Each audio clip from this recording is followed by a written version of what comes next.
are mermaid-like aquatic fairy of English and Scottish folklore alike.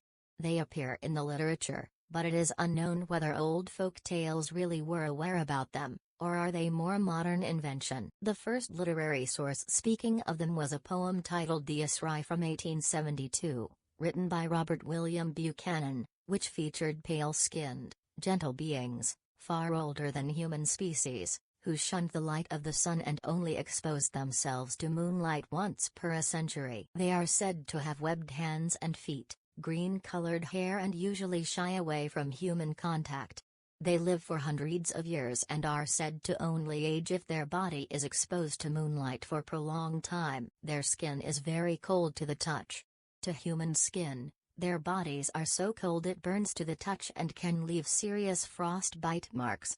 Sometimes, when captured in fishermen nets, this physiological trait is what sets them free, as humans cannot safely catch them with their bare hands. They are said to melt and die in the sunlight, hence their instinctual fear for emerging during the day. Jenny Greenteeth, also known locally as Grindylow, is a malevolent half-demon, half-witch being from the lakes and streams of Yorkshire and Lancashire regions. The being has long, tangled hair, most often depicted as green in color, with green-colored or green-tinted skin, long talons and sharp fangs instead of teeth. She waits in the trees over the bog of her residence, or submerged beneath its dark, muddy waters, awaiting victims, usually ones she could easily tackle like children and elderly, into their watery grave, when she would drown them and, possibly, eat them. The knucker, as silly as this word sounds, is no laughing matter. An enormous serpentine water dragon on Anglo-Saxon folklore lives in the water bodies at Lyminster village and is said to cause a lot of trouble, consuming not only local livestock, but occasionally trying human meat too. Its name, unlike what it means in modern English, was likely borrowed from the neighboring countries and their local water spirits, like knockin'. Its name is thought to mean water monster in Old English, instead of what you may think is just someone knocking at your door, or doing you-know-what to a lady. It would be just silly. Local legends describe it as serpentine being, sometimes possessing wings, and sometimes shown without them. Just as its appearance, the ways in which the beast is killed, as well as who kills it, varies from account to account. One version has the dragon slain by a knight, after the King of Sussex offered his daughter's hand in marriage to whoever rid them of the beast. Other popular legend has the dragon outwitted by a local farmer's boy, called Jim Polk, similar to how Dragon of Wawel was slain by a shoemaker boy. While the Polish legend speaks about a boy sowing loads of sulfur in a sheep carcass later eaten by the dragon, who couldn't rid of the burning sensation and drank until its stomach burst, killing him, the Sussex legend speaks of Jim Polk cooking a pie which he poisoned with unknown substance, that killed the knucker upon consumption. Interesting how legends around the world intertwine, without even knowing about each other's existence. Mermaids are what you'd expect on that list, beautiful, alluring humanoid women with lower body of a fish. In Anglo-Saxon folklore they are notoriously more prominent than sirens, even though they are just as often mistaken for them. Some say they evolved from the image of Greek sirens, and many call the same beings mermaids and sirens interchangeably, despite them being very different. While sirens are bird-like in nature, mermaids are always fish-like. Both are associated with water, but sirens fly over it, while mermaids swim in it. Both have alluring presence, hypnotic voice and shape-shifting abilities, allowing them to pass as human on land, but aside that, there's really not much you'd find in common. Mermaids are abundant in all European, many African and Asian countries, but your stereotypical mermaids are most often discussed in England and other English-speaking countries. Other countries have their own distinct word for mermaid and their own description and characteristics, which can vary from fully benevolent and innocent, to dangerous man-eaters, to anything in between. Many believe that the Greek word for siren have been mistakenly attributed to the mermaid and merfolk figures of Germany and Scandinavia, and hence when English people encountered mermaids, they thought of them as sirens. The earliest text describing alluring female entities with fish-like tails and scales come from old late 7th century Latin text from unnamed Anglo-Saxon authors called Liber Monstrorum. Old German sources describe your typical mermaids, while French sources describe sirens and mermaids interchangeably, which is where the European misinterpretation of sirens and mermaids may come from. A local water hag figure, the peg powler is said to inhabit the River Tees, a large water body beginning at the Crossfell's northern scope. Unlike most other water spirits, she only lives in this one body of water and cannot be found anywhere else. She is a boogeyman-like figure, invoked in old times in tales and fables by mothers of children, when they wanted to scare them into not wandering into bodies of water at night. This evil water hag was said to possess an insatiable hunger for human flesh and would go out of her way to actively hunt humans, especially children who are generally weaker and less experienced than adults and have less means to defend themselves. Sometimes, when her victims wouldn't wander into the river by themselves, would go out and lure them to the water, most often by the means of shape-shifting and adapting a form of an alluring beautiful woman. She would then assume whatever true form she actually has, most likely that of an old woman or aquatic hag akin to Slavic Aquarius, and mercilessly drown, kill and devour the helpless victim. This being was so connected to the water body itself, that the specific sea foam formed on the shores or the trees surrounding the water was referred to as peg powler's cream. Peg wasn't an isolated entity though. A similar creature named Nanny Powler is said to haunt the River Skjern, a tributary of the Tees. Michael Denham, an English folklore enthusiast, regards her as either the sister or daughter of Peg Powler.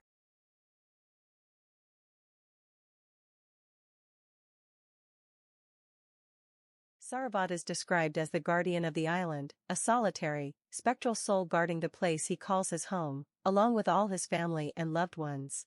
Usually, he's kind and helpful, but not always open to conversation with strangers. However, when dealing with friendly or good-natured person, he can be willing to introduce his mystical world to them and teach them about how he and his kind live.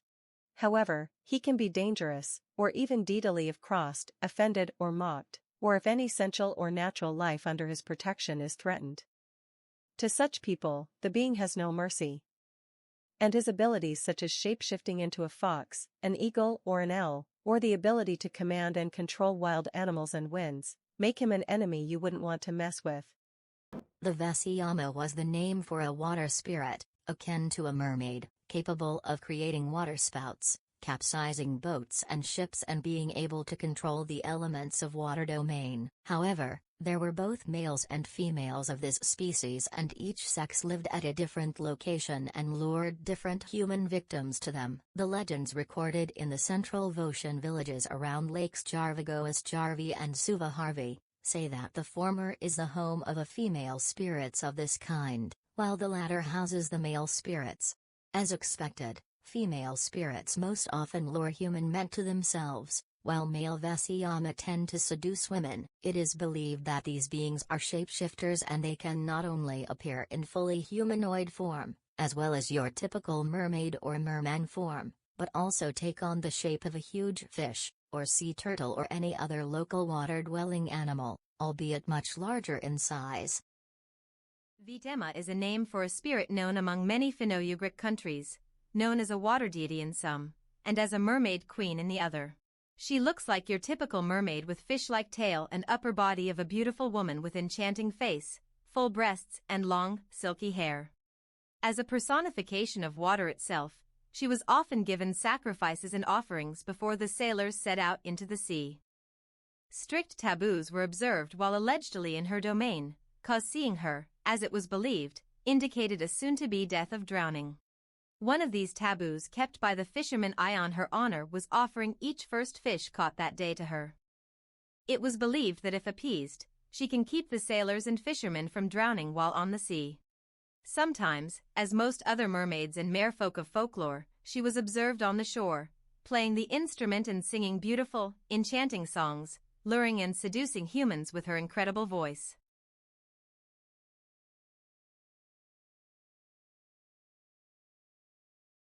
Marinido are the Finnish mermaids, most often depicted as beautiful, alluring and mostly benevolent.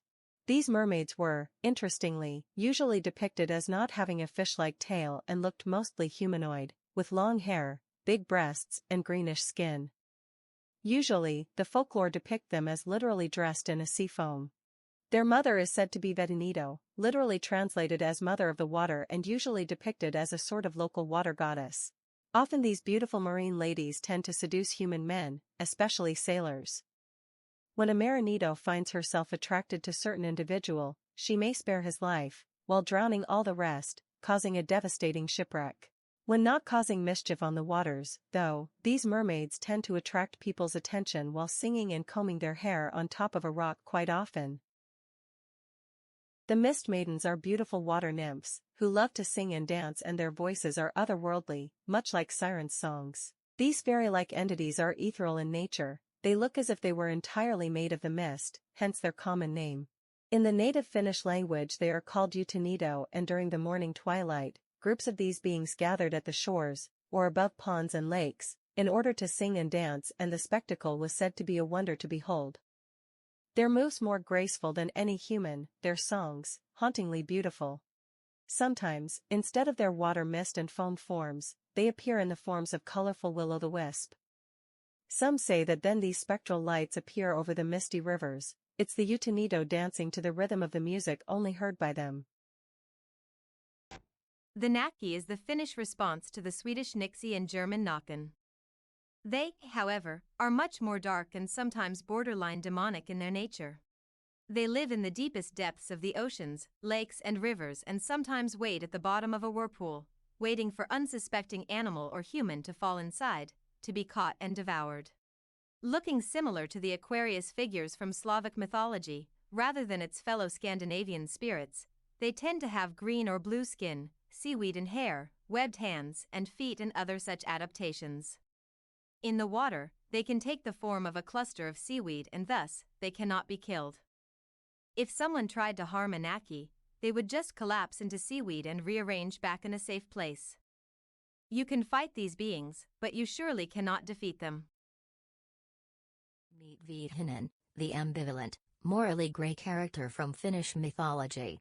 This merman-like male water spirit has your typical fish tail, but also a beard of seaweed and a green or gray skin, depending on the source. He is a powerful sorcerer, able to heal and cure grave illnesses, but can also be dangerous if crossed. His mind control abilities allow him to lure everyone he desires into their watery demise.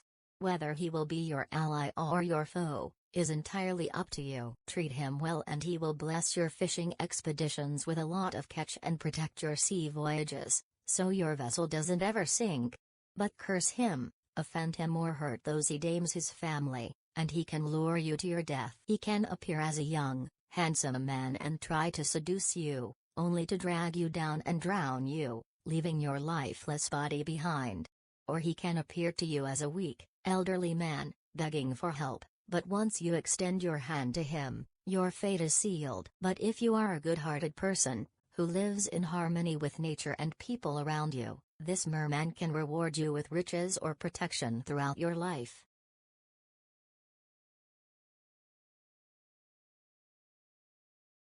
The Klabotterman is a guardian spirit of seas, lakes, and rivers. It's a benevolent entity that guards ships and sailors during their voyages. Said to be benevolent, merry, diligent creature, it appears to have huge empathy levels for humans and goes out of its way to protect the ships and its crew during dangerous sea storms and other life-threatening situations while on the sea. This spirit has no form or shape and thus can appear in any form it wants. Most of the time, it appears as a pretty child dressed in a raincoat, a sign of its childlike goodness and innocence. There are many of these beings kind, as they say, and most of them live in the dark caves near the bodies of water. Humans seek their favors on the sea voyages by offering bread and butter at the entrance of the cave, as a sacrifice to the water guardian. They are similar, or even said to be in one family tree with house spirits, such as genii loci or boggots, and some may be inclined to live in certain household, aiding and bledding the family they live in.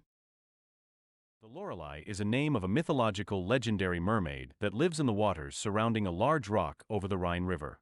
Like the sirens from the legend of Odysseus, she too lures people with her songs. The legend goes that this malevolent mermaid was once a human woman, practicing occult arts.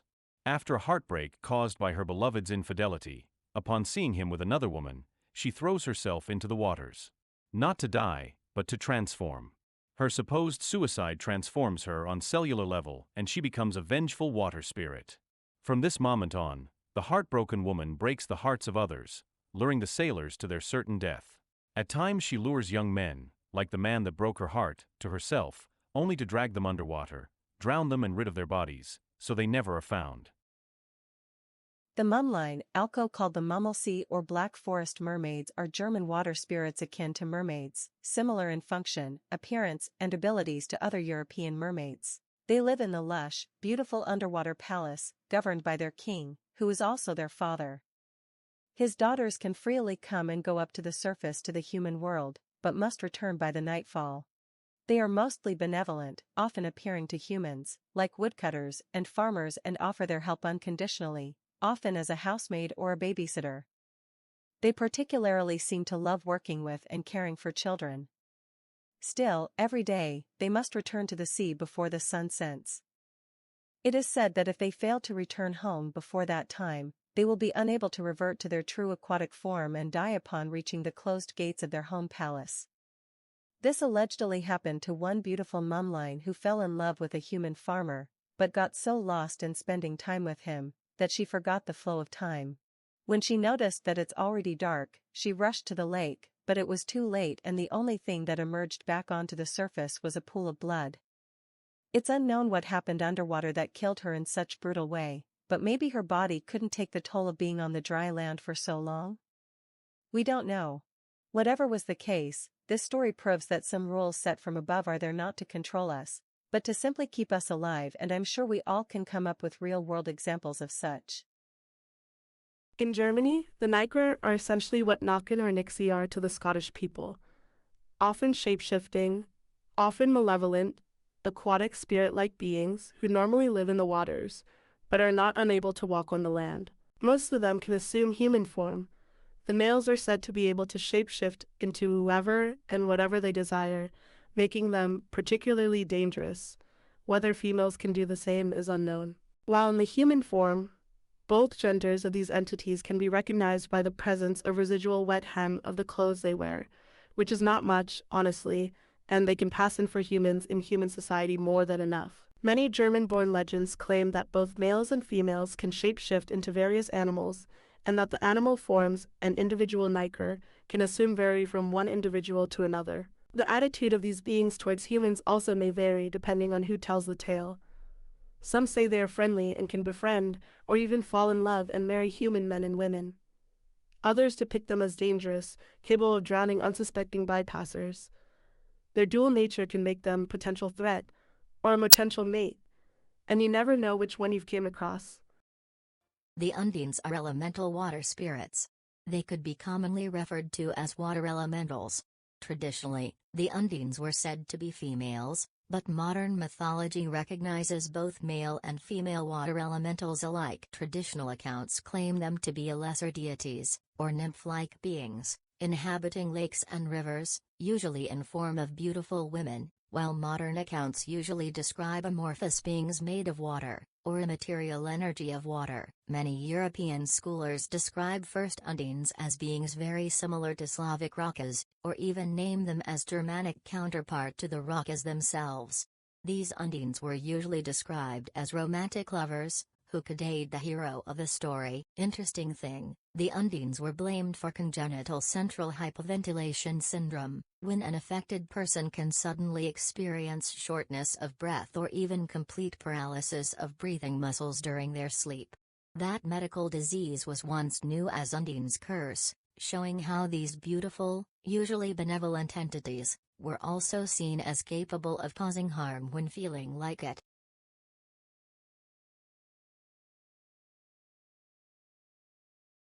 If the name Vodyanoi rings a bell to you, you are right. It indeed sounds very Slavic. It's because Slavic countries border with Hungary, and so cultural exchange was inevitable. In Hungary, much like in the Slavic tribes described in my first video from this series, the Aquarius-like creature resembles a humanoid with fish-like, amphibian-like or a mixture of both of these characteristics, but is not restricted to one shape alone. Likewise, he does not differ a lot in his function either. He's a guardian of lakes, swamps, mogs, rivers, wells, water pipes, and other such water bodies, be they natural or man-made. Like its Slavic counterpart, it tend to drown humans who ventured too close to his watery home, or just kidnapped unfortunate humans careless enough to go too far into a swamp or a river that the particular Vodianoi owns. As to whether this Hungarian Aquarius can exhibit benevolent tendencies like its Slavic cousins, or is he a purely malevolent entity who likes to drown people and not much more, is not really all that known.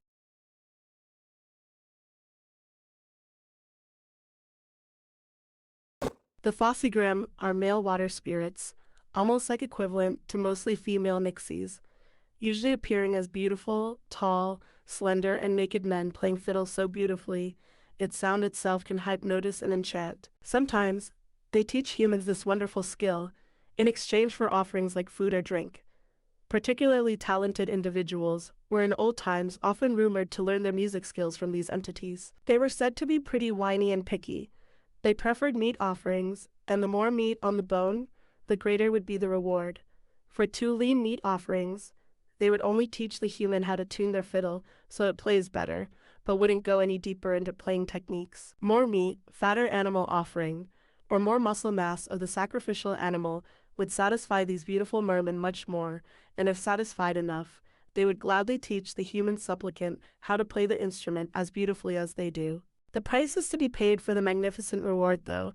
It is believed that if the merman is satisfied and willing to teach, he will take the pupil's right hand and draw the fingers along the strings until they all bleed, after which he will be able to play so well that, quote, the trees shall dance and torrents in their falls stand still. The wounds on the fingers would eventually heal, though, as wounds do, and the long-term gain would be unmatched by any other human's talent, nor would the harder training musician ever learn to play as well as the ones who were taught by the entities.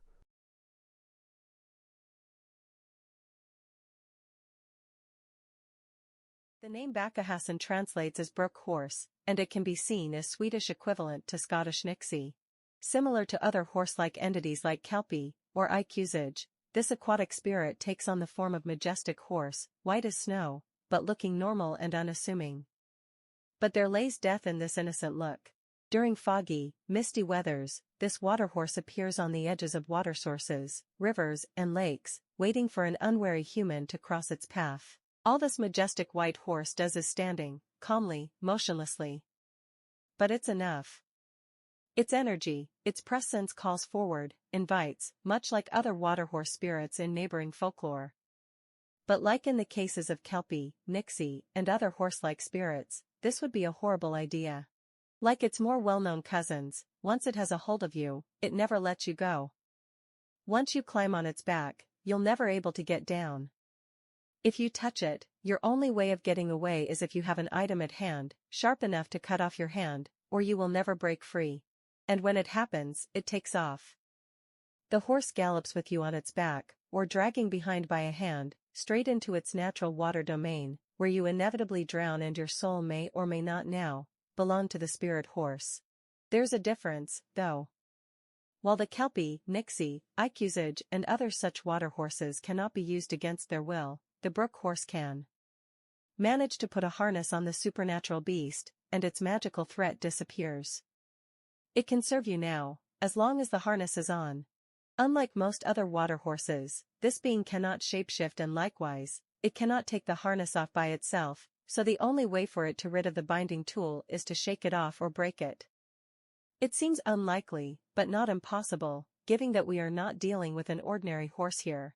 And when the harness is broken, yup, you guessed it.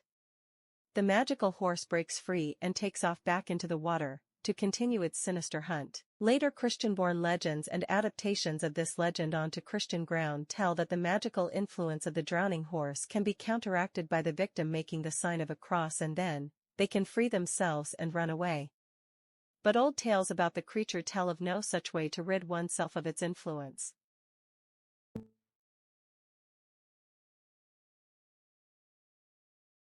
The Kasarevga are not well known, but possibly the most feared among the Sami people. They are malevolent spirits related to drowning and are believed to themselves be spirits of people who died from drowning, appearing both as beautiful and alluring men and women, as well as monstrous and horrid.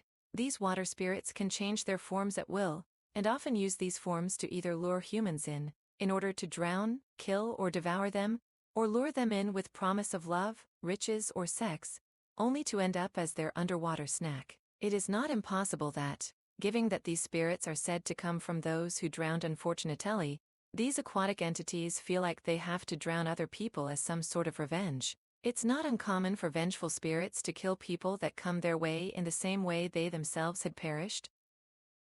The Vega are shape-shifting, doppelganger-like spirits, who appear at the edges of the water sources, like lakes and rivers. Even though they are not malevolent and serve more of a role akin to Celtic banshee, people dread seeing them, because it's said that the person they impersonate or appear as will soon meet his or her demise. Sometimes they appear in order to warn about upcoming danger, being whistleblowers of the danger, rather than messengers of death.